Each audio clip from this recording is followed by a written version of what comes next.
National Security Advisor Ajit Doval held key talks with U.S. Secretary of State Marco Rubio in New Delhi on regional security, global geopolitics, counter-terrorism, and defense cooperation.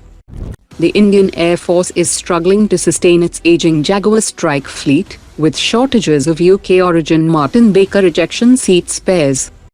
Defence Minister Rajnath Singh urged private companies to increase their contribution to India's total defence manufacturing from around 30% to 50%.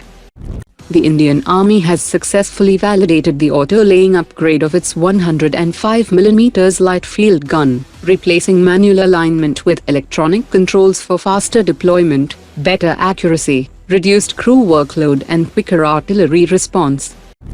DroneYards Aerial Solutions Private Limited has delivered 300 ordnance-dropping drones equipped with advanced electronic warfare capabilities to the Northern Command of the Indian Army. Armenia is exploring advanced Indian systems, including Su-30 upgrades with UTAM radar, Indian avionics and Astra missiles, along with the Akash-NG surface-to-air missile system and Pralay quasi-ballistic missile. Hindustan Aeronautics UAV-200 high-altitude logistics drone has finally entered ground testing, with its maiden flight now expected in the coming months, after a major delay from the earlier mid-2023 first flight target, pushing the program behind schedule by nearly 3 years. Bharat Electronics Limited has developed the Vahan 50 tactical vertical takeoff and landing logistics UAV, with 50 kilograms payload capacity, around 10 kilometers range, and 5,000 meters service ceiling, for rapid last-mile delivery of supplies to contested forward posts. DRDO's Defense Metallurgical Research Laboratory is developing next-generation armor protection for India's future-ready combat vehicle, aimed at countering modern 800mm class fin-stabilized armor-piercing discarding sabot kinetic energy rounds. The armor package will combine advanced composites, nano-engineered structures, explosive reactive armor and lightweight high-hardness alloys to improve battlefield survivability without adding excessive weight.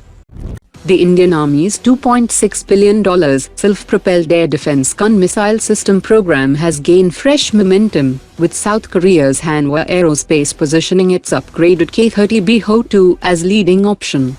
The Biho-II offers twin 30mm guns, missile integration, advanced sensors, networking, mobility and improved anti-drone capability for protecting mechanized columns and forward deployments. If selected, Hanwha could follow the K9 Vajra-T model with Larsen and Toubro for local production, targeting technology transfer and high indigenization of 80% by mid-production. India Today has reported that India has finalized the letter of request for acquiring 114 Rafale fighter jets for the Indian Air Force, with the proposal expected to be sent to France within the next few weeks. Under the plan, nearly 90 aircraft would be manufactured in India through a partnership between Dassault Aviation and an Indian firm, while the remaining jets would arrive in flyaway condition.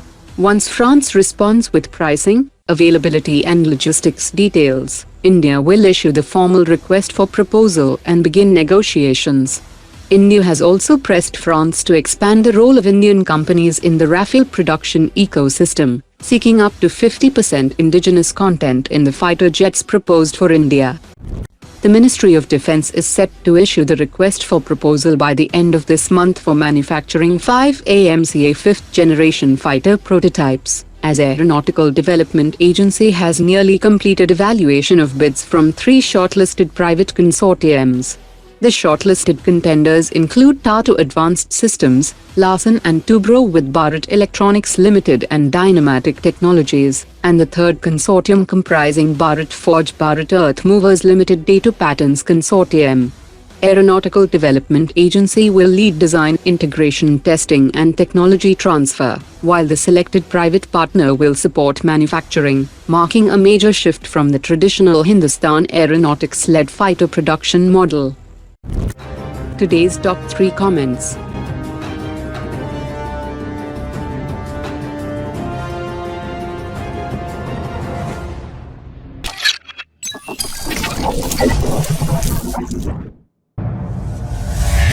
Omar dropped it.